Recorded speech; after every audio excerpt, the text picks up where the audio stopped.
पंछी पिंजड़े में तड़फ रहा था। कहाँ खुले आसमान में स्वतंत्र विचरण करने वाला पंछी अपने पंखों की फड़फड़ाहट करके उस पिंजड़े में तिल मिला रहा है। कैसे इस पिंजड़े से निकलूं बाहर और कैसे विराट आकाश में अपने पंखों को फैला करके हवाओं के साथ में एक तान होकर के गीत गाता रहूं। वो सुखद क्षण कब आएंगे? हाय, कुछ समझ में नहीं आता। आज पिंजड़े में पंछी कैद हो रहा है, विचार कर रहा है यहाँ से निकलने का। परतंत्रता में सुख नहीं है, बड़ी पीड़ा है। भले ही वह पिंजड़ा सोने का है, राजा के महल के बाहर है, लेकिन इससे क्या होता है? पिंजड़ा तो पिंजड़ा ही है ना, बंधन तो बंधन ही है। वह विराट आकाश में उड़ तो नहीं पाता। अपने स्वच्छंदता से, अपनी स्वतंत्रता से वह स्वैर विहारी नहीं हो सकता। क्या करूं, कुछ समझ में नहीं आता। बैठा बैठा बहुत ही पीड़ा में समय गुजार रहा था कि अचानक उसके कान में एक आवाज़ पड़ी। पर्वराज पर्यूषण का 5वां दिन था और संत महात्मा पास के ही जिनालय में प्रवचन कर रहे थे और उनके मुखारविंद से निकला कि हे भव्य जीवों, अगर बंधन से मुक्ति पाना चाहते हो, परतंत्रता से छूटना चाहते हो, तो सत्य की डगर पर चलो, सत्य पंथ को चुनो, तुम बंधनों से मुक्ति पा जाओगे। जब ये बात उस पक्षी के कान में पड़ी, उस तोते के कान में पड़ी, तो उसने समझ लिया कि मुझे भी बंधन से मुक्त होना है, मुझे सत्य का आश्रय लेना होगा, सत्य के ही मार्ग पर चलना होगा। अब आज से मैं सत्य ही कहूँगा, सत्य ही जीवन को इतना परम पवित्र सत्य बना दूंगा। जिसका जीवन सत्य होता है उसका बाहरी आचरण भी सत्य स्वरूपा होता है, वचन भी सत्य स्वरूप होते हैं। सत्य कहते किसे हैं? आचार्य भगवान सर्वार सिद्धि ग्रंथ राज में कहते हैं कि जो सत्सु प्रशस्तेषु जनेषु साधु वचनम सत्यम, जो प्रशस्त जन है, जो पवित्र सज्जन आत्माएं हैं, उनके साथ में साधु वचन बोलना, सज्जनता के वचन बोलना, इसी का नाम है सत्य। एकदम बात सूक्ष्म हो गई, अभी बात समझ में नहीं आएगी कि प्रशस्त जनों में जो सज्जन हैं उनमें सत्य बोलना, लेकिन जो दुर्जन हैं उनके साथ में क्या करेंगे? क्या असत्य बोल सकते हैं? कभी ऐसी भी स्थिति आ सकती है कि असत्य बोलना पड़ सकता है। जैसे व्यक्ति ने पूछा, बताओ, क्योंकि उसको मालूम था कि बड़े सत्यवादी हैं, संत हैं, महात्मा हैं, तो हाथ में उसने चिड़िया ली, चिड़िया का बच्चा लिया और हाथ को ऐसे बंद कर दिया और पूछा, बताओ मेरे हाथ में जो भी है वो जीवित है कि मरा हुआ है? अब मुनिराज ने सोचा कि अगर मैंने कहा कि जीवित है, दबा के मार देगा,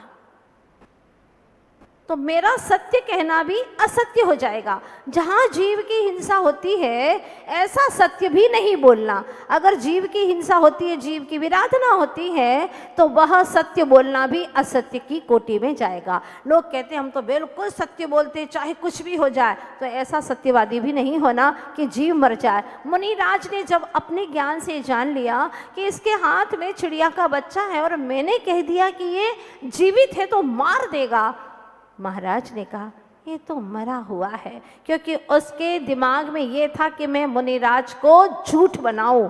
मुनिराज से सारी दुनिया के लोग जिन्हें पूछते हैं और कहते बड़े सत्यवादी हैं, आज इनकी बात को मैं झूठ करके ही रहूंगा, लोगों को बता दूंगा कि ये सत्यवादी नहीं है, बड़े झूठ बोलने वाले हैं। मुनिराज ने इसकी चिंता नहीं की। मेरी अगर तुम बदनामी करोगे तो चल जाएगा, लेकिन किसी का वध नहीं होने दूंगा, किसी जीव का वध होने देना, ऐसा सत्य वचन भी नहीं बोलना। मुनिराज ने कह दिया जीव तो मरा हुआ है। उसने हाथ खोला और चिड़िया का छोटा सा बच्चा था, बस उस जैसे ही खोला तो वह उड़ने लगा, पंख फड़फड़ाने लगा। महाराज को बड़ी प्रसन्नता हुई कि इस जीव को किंचित भी चोट नहीं पहुंची। इसके बाद में क्या हुआ ये तो आप जानते हैं। राजा के पास में जब ये बात गई तो राजा ने कहा ऐसे ही संत महासत्यवादी होते हैं और इसी का नाम है सत्य, जिसमें किसी जीवों की विराधना न हो। इसीलिए हमारे ऋषि मनीषियों ने लिखा है, नास्ति सत्य धमो, नास्ति सत्य समो धर्म नानृणात् पातकम परम। अनृतन या अनृतम का अर्थ होता है झूठ, अनृत यानी झूठ, असत्य। असत्य से बराबर, असत्य के बराबर कोई पाप नहीं है और सत्य के बराबर कोई धर्म नहीं है। साच बराबर तप नहीं। साच, सत्य बोलना, सत्य जीवन को बना लेना, अपने भीतर में सत्य को उतार लेना, इससे बड़ा कोई धर्म नहीं है, तप नहीं है। झूठ बराबर पाप और झूठ के बराबर कोई और दूसरा पाप नहीं है। जीवन में चाहे कितने ही गुण हो, लेकिन एक ही बात है कि वह झूठ बोलता हो, सारे गुण उसके बराबर हो जाते हैं, पानी फिर जाता है। जब जज ने पूछा कि तुमने किसी भी लड़की को छेड़ा है, उसने कहा जी नहीं, बिल्कुल नहीं छेड़ा। तुमने चोरी की है? बोले नहीं, मैंने चोरी भी नहीं की है। तुमने इसको सताया है? बोले नहीं, मैंने ये भी नहीं किया। जज ने सारी बातें पूछी, उसने कहा ये भी नहीं किया, ये भी नहीं किया, ये भी नहीं किया, लेकिन वो रंगे हाथों पकड़ा गया है। तो फिर पूछा उसने, तुम्हारे अंदर कुछ भी बुराई नहीं है, तो आखिर बुराई क्या है तुम्हारे अंदर? साहब, मेरे अंदर और कोई भी बुराई नहीं है, बस सिर्फ एक ही है कि मैं झूठ बोलता हूँ। अब झूठ बोलता है तो सारी बातें ही तो गलत हो गई ना। जो उसने कहा वो सब कुछ गलत ही हो गया। बस इतनी सी बात है। आचार्य देव कहते हैं, जिसके जीवन में असत्य है, और असत्य क्यों है अब ये खोजो। लोभ के कारण से असत्य बोलेगा, लोभ है तो मायाचारी भी करेगा, मायाचारी करता है सफल हो जाता है तो मान भी करता है, मान का पोषण नहीं होता है कि तुमने मुझसे कुछ पूछा ही नहीं, अपने आप ही कर दिया, बरस जाएगा, वह हो जाएगा क्रोधी। क्रोध इसीलिए तो आता है, पहले इतना पूछ पूछ करके काम करते थे, अब मुझसे कुछ पूछते ही नहीं। अरे भाई, पूछ लगा दो ना, ज़्यादा पूछवाने की कोशिश मत करो। प्रत्येक द्रव्य की अपनी अपनी परिणति है। तुम इतने महान, इतने योग्य बन जाओ कि व्यक्ति तुम्हें पूछने के लिए तरसे, तड़फे कि मैं उन्हें कब पूछूं। ऐसे अपनी जिंदगी को बना दो तो तुम्हारी जिंदगी सार्थक हो जाएगी। अपनी योग्यता के बिना तुम चाहो कि लोग मुझे सम्मान करें, असंभव है। और ऐसा अगर दिखावटी सम्मान भी दे देंगे तो इससे क्या होने वाला है? अगर ऊपरी ऊपरी चिकनी चुपड़ी बातें करके तुम्हारी प्रशंसा भी कर लेंगे तो इससे क्या होने जाने वाला है? इसीलिए अपनी योग्यता को वृद्धिंगत करो, इतने योग्य बन जाओ कि दुनिया स्वयं तुम्हारा सम्मान करने के लिए दौड़े, चाहे, उसकी तमन्ना हो। इसीलिए सत्य को ग्रहण करो। सत्यग्राही हमेशा ये कहता है जो सच है वो मेरा है, इसीलिए सत्यग्राही बनो, सत्याग्रही मत बनो। सत्याग्रही वाला कहता है कि जो मेरा है वो ही सच है। सत्याग्रही बनोगे तो विवाद पैदा करोगे, जगह जगह अप्रीति के पात्र बनोगे, पर सत्य के ग्रही बनोगे तो प्रीति के पात्र बनोगे। जहाँ जाओगे वहाँ पर आनंद ही आनंद और अपने व्यक्तित्व की खुशबू फैला दोगे। इसीलिए कहना चाहती हूँ, जिंदगी निखर उठे, जियो तो इस तरह जियो कि जिंदगी निखर उठे। जब तुम्हारा झूठ पकड़ा जाता है, सोचो तुमसे दिल से कौन प्रीति करेगा? क्यों झूठ बोलते हो? क्यों असत्य का आलम्बन लेते हो? ये तो सब बाहर की बातें हैं और भीतर की बात तो ये है, जो सत स्वरूपा, चित स्वरूपा, आनंद स्वरूपा, सच्चिदानंद स्वरूप आत्म तत्व की शरण लेता है, सत्य को ग्रहण करता है। सत्य स्वरूप जिसका अस्तित्व है, एग्जिस्टेंस है, ऐसे निशुद्ध आत्म तत्व का आश्रय लेता है। जो सत्य से युक्त होता है वही सत्य धर्म को अंगीकार करता है।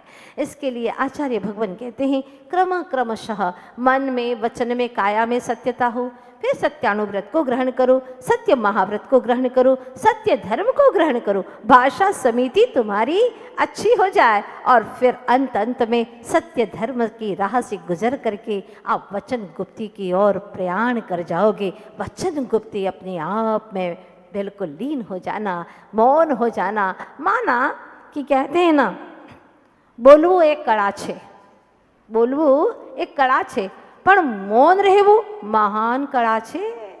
हाँ, बोलना एक कला है पर मौन रहना तो बहुत बड़ी कला है। इसीलिए मौन रहने में बहुत फायदा है। कहे छे ने, મૌન રહેવામાં બે નગદ ફાયદા છે. એક તો જૂઠું નહીં બોલી શકે અને બીજું નિંદા અને ચુગલી નહીં કરી શકે. આ બે નગद એના फायदा છે. बहुत अच्छी बात कहते हैं आचार्य भगवान. मौन रहोगे ना, उसके दो नगद फायदे हो जाएंगे आपको. किसी की निंदा चुगली नहीं करोगे. दूसरी बात, आप असत्य भाषण नहीं कर पाओगे. असत्य भाषण करने का मतलब ये है कि कहते हैं ना गणित में एक ज गलती आखा समीकरण ने खोटू करी नाखे, सारे समीकरण को गलत कर देती. गणित की एक ही गलती सारे समीकरण को गलत कर देती है. इसीलिए एक गलती असत्य का आलम्बन लेना कोशिश करें. दिन भर में अगर आपने 100 झूठ बोले हैं तो शाम ढले प्रभु के समीप ना मिले प्रभु तो निज आत्मा की अदालत के समीप जाकर के एक झूठ को आप कबूल कर दे कि मैंने झूठ बोला था. दिल से कबूल करें. अगर एक झूठ को भी आप कबूल कर देते हैं तो यकीनन धीरे धीरे आपके भीतर में व्यक्तित्व का विकास होने लगेगा और आसपास के लोग भी तुम्हारे लिए प्रीति का पात्र बन जाएंगे. वो जान लेंगे कि ये व्यक्ति बिल्कुल सच बोलने वाला है. जब गोपाल दास जी बरैया यात्रा कर रहे थे, उनका बेटा 3 साल का, उन्हें मालूम नहीं था कि अब आज ये 3 साल का होने वाला है और उन्होंने टिकट तो आधी ही ली थी, आधी भी नहीं ली थी क्योंकि 3 साल का हुआ नहीं है. उन्हें यही ख्याल में था तो टिकट ली नहीं. लेकिन जैसे ही घर पहुँचे तब उन्हें ख्याल में आया, अरे मेरे बेटे का तो आज ही बर्थडे था और मैंने टिकट तो ली ही नहीं. 3 साल का पूरा हो गया था, आधी टिकट का पैसा तो मुझे देना ही चाहिए था. मैंने चोरी की है, सरकार के नियम के विरुद्ध चला हूँ मैं. घर जाकर के उन्होंने एक लिफाफे के अंदर पैसे भेजे और एक चिट्ठी लिखी कि मुझसे ये गलती हो गई है, क्षमा करें और ये आधी टिकट का पैसा आप ग्रहण करें. जैसे ही उस ब्रिटिश शासन के समय की घटना है, उन्होंने ये उनकी चिट्ठी को पढ़ा, उनको बुलवाया अपने पास में और बुलवा करके उनकी भूरी भूरी प्रशंसा की, काफ़ी तारीफ की और सारे जगह ऐलान कर दिया, घोषणा कर दी कि जब भी गोपाल दास जी बरैया यात्रा करें, यात्रा के दरमियान उनकी कोई भी वस्तु का आप लोग निरीक्षण न करें क्योंकि ये सत्यवादी हैं. उनकी टिकट भी चेक न की जाए, ये बिल्कुल सत्यवादी हैं. बहुत बड़ी बात होती है. आप लोग भोजन का त्याग करके व्रत तो कर लेते हैं लेकिन झूठ नहीं बोलेंगे, क्या इसका व्रत ग्रहण कर सकते हैं?